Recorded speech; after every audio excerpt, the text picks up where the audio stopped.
El 9 de febrero se conmemoraron 50 años de la tragedia conocida como la masacre frente al Palacio. Aquel día conmovedor de 1966 permanece palpitante en la memoria de quienes para entonces eran jóvenes estudiantes que luchaban por diversas reivindicaciones.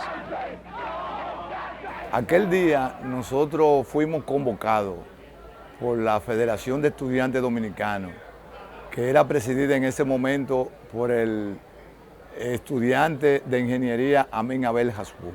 Ese conglomerado estudiantil se desborda el 9 de febrero. Los universitarios salen de la universidad y de todos los planteles, esos grupos organizan a los estudiantes en dirección al Palacio Nacional en esas grandes movilizaciones. El país atravesaba una delicada situación política desde la consumación del golpe de Estado contra el gobierno del profesor Juan Bosch el 25 de septiembre de 1963. Ese hecho arrastró como consecuencia la Guerra Civil de 1965 y la posterior intervención militar de los Estados Unidos.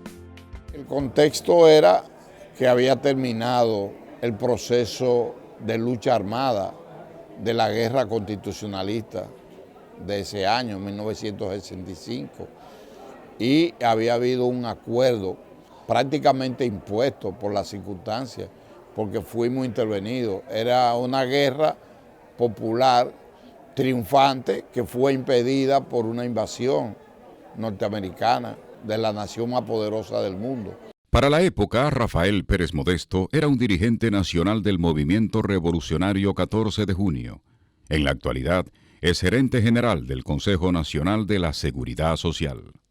En septiembre del 65 se formó un gobierno provisional que dirigía a Héctor García Godoy, que tenía como meta producir unas elecciones y tratar de normalizar el país con un acuerdo firmado por las dos partes, es decir, por la parte interventora a través de organismos internacionales y por la fuerza constitucionalista que encabezaba Francisco Alberto Camaño, que iba a reincorporar los militares, que iba a establecer las libertades, que iba a permitir que el país se estabilizara y que se produjeran elecciones supuestamente libres a más tardar en mayo del año 1966.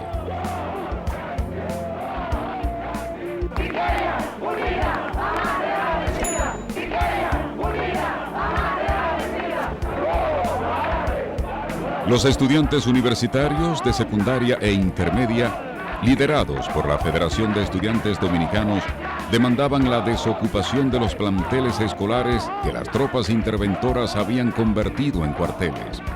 Durante los meses previos a la masacre, los estudiantes habían ido varias veces al Palacio Nacional para plantearle sus demandas al presidente provisional Héctor García Godoy. Los estudiantes también exigían la asignación de la partida presupuestaria para la Universidad Autónoma de Santo Domingo, UAS, el reconocimiento del fuero universitario y la salida definitiva del país de las tropas de intervención encabezadas por los Estados Unidos. Como el gobierno no entregaba los recursos y no se daba la desocupación de los planteles, se decidió que íbamos a ir masivamente con los estudiantes, tanto universitarios como secundarios e intermedios de los liceos públicos, frente al Palacio Nacional, para exigir al presidente de turno, García Godoy, esas reivindicaciones. Aquel 9 de febrero de 1966, de un momento a otro, en la calle Moisés García, esquina Doctor Báez, se congregaron cientos de estudiantes. El punto de encuentro era frente al Palacio Nacional, para desarrollar ahí la concentración a la que habían sido convocados los miembros de la Federación de Estudiantes Dominicanos, la Unión de Estudiantes Revolucionarios UER, el Bloque Revolucionario Cristiano, la Juventud Revolucionaria Cristiana, la Juventud Radical Revolucionaria y el Grupo Fragua. Mientras estábamos allí nos llegó un aviso de parte del señor Jaime Manuel Fernández, que era el secretario de Estado de la Presidencia en esa época, para que una comisión pasara a conversar con él y le planteáramos la demanda. nosotros fuimos junto con el compañero Amín Abel, yo fui parte de esa comisión, y penetramos al Palacio. Nos reunimos con el señor Jaime Manuel Fernández, pero él nos dijo que el presidente García Godoy no se encontraba en ese momento en el Palacio y que por lo tanto no iba a poder recibir. La comisión que se reunió con el secretario de Estado de la Presidencia estuvo integrada, además de Amín Abel Hasbún y Juan Vargas, por Carlos Dore Cabral, Diomedes Mercedes, Romeo Ginas, Arístides Martínez, José Sosa Valentín, Carlos Amiama, Pedro Díaz, Jimmy Sierra, Barón Suero, Gustavo González, Otto Pichirilo y Jacobo Valdés. Al escuchar que el presidente no se encontraba en la Casa de Gobierno, los estudiantes resolvieron no abandonarla. Y deciden permanecer en el Palacio, como presión para que el presidente los recibiera. Colocados, sentados en las escalinatas del Palacio, al frente estaba la concentración de estudiantes. Ese día era un día bastante caluroso, con un sol brillante, encendido. O sea, el calor que había en los cuerpos de esos estudiantes, más el ansia de libertad y de lograr sus conquistas, llegó un momento de mucha tensión entre estudiantes y policía.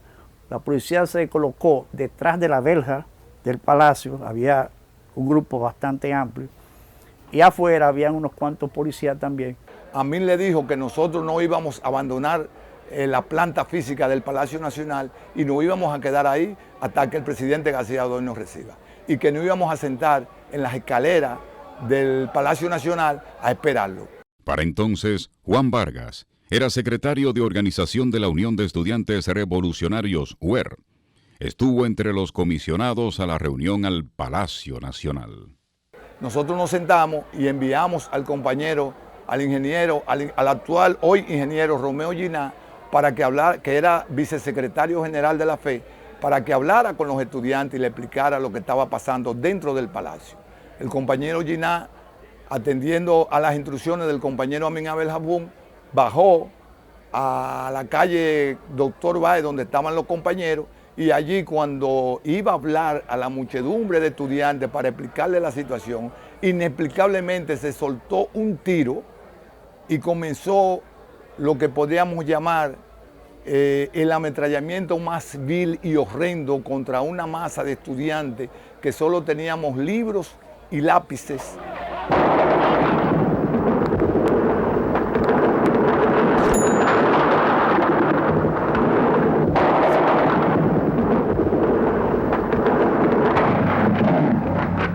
Testigos de sección recuerdan que la masacre duró apenas minutos.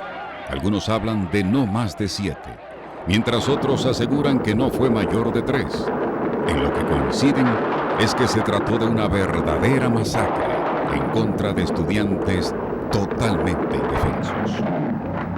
Nosotros que estábamos en la escalinata del Palacio Nacional junto con Amín, contemplamos con horror la situación que estaba pasando. Como consecuencia de las balas, en el lugar murieron Antonio Santos Méndez y Luis Jiménez Mella, estudiantes de básica, y Miguel Antonio Tolentino, estudiante de química de la Universidad Autónoma de Santo Domingo.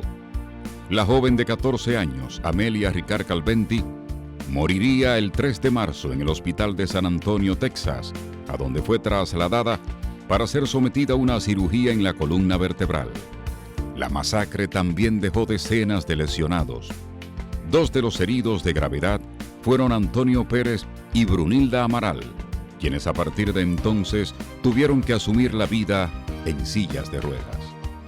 Lo que sí he logrado, quería compartirlo con personas, sobre todo con personas que se rompen una uña de un dedo, se ponen a gritar y a decir que la vida sea injusta con ellos porque se rompieron la uña o porque tropezaron.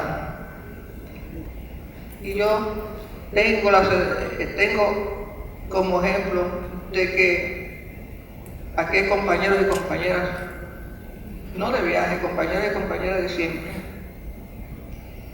que no se han roto una uña ni se han tropezado. Casi el alma se le ha ido y están aquí. Y dicen, estoy aquí.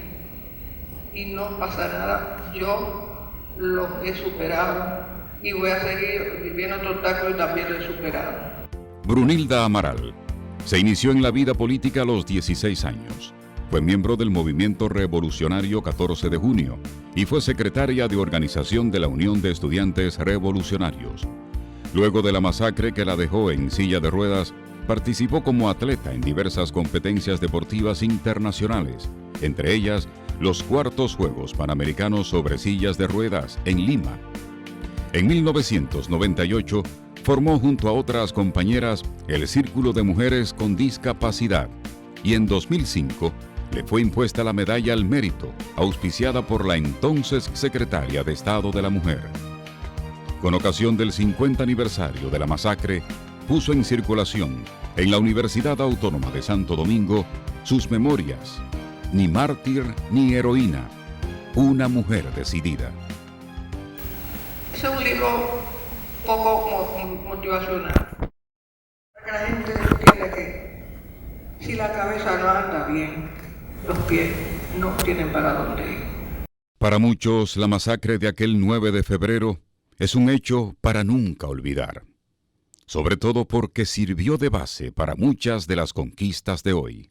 La conquista que hoy vivimos, en esa época habían alrededor de 3.000 estudiantes que concentrados en este recinto de la Universidad de Santo Domingo y después UAS, y tenemos extensiones universitarias en todas las regiones del país y tenemos plena libertad de enseñanza y los grupos estudiantiles bien representados, en un ambiente que a veces sobra, se va más allá de la libertad, eso por un lado. Este hecho del 9 de febrero significa mucho para nosotros, son 50 años y nosotros entendemos y le queremos hacer comprender a las nuevas generaciones que esos compañeros que se sacrificaron ese día se sacrificaron por lo que están hoy, que están gozando de buena educación, tienen lo que se llama la tanda extendida y hay más escuelas. En esa época la universidad lo que tenía era 3.000 estudiantes, 3.000 estudiantes. Hoy tiene más de 100.000, mucho más de 100.000.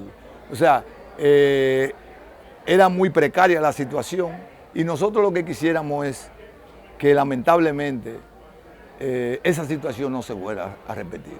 Por otro lado, diversidad en la formación, un pensamiento más progresista, porque las autoridades que prevalecían venían de la dictadura de Trujillo. Entonces se ha conseguido mucho.